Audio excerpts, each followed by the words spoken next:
question is, with the brand being here for 4 decades now, what do you think is the key behind its sustained growth and success given the competitive nature of the fast food industry here in the country?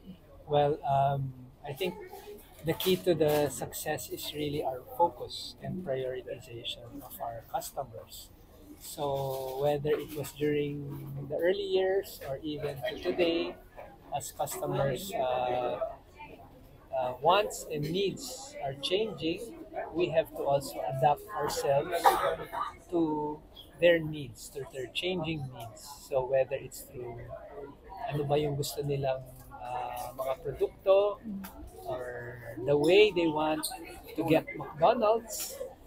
For example, ngayon, dati wala to, pero ngayon, marami nang nagpapadeliver.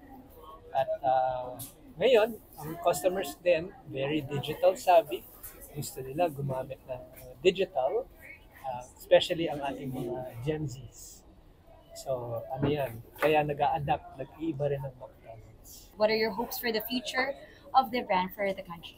Well, syempre with a new mandate of 20 years, marami tayong magagawa. But pinaka-importante sa akin is to continue to grow in the Philippines. Ngayon we have 792 stores, but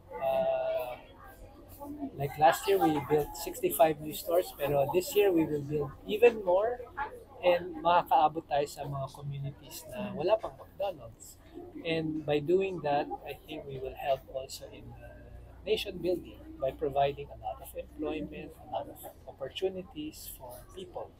And the communities we operate in, kakaroon tayo ng positive impact sa communities.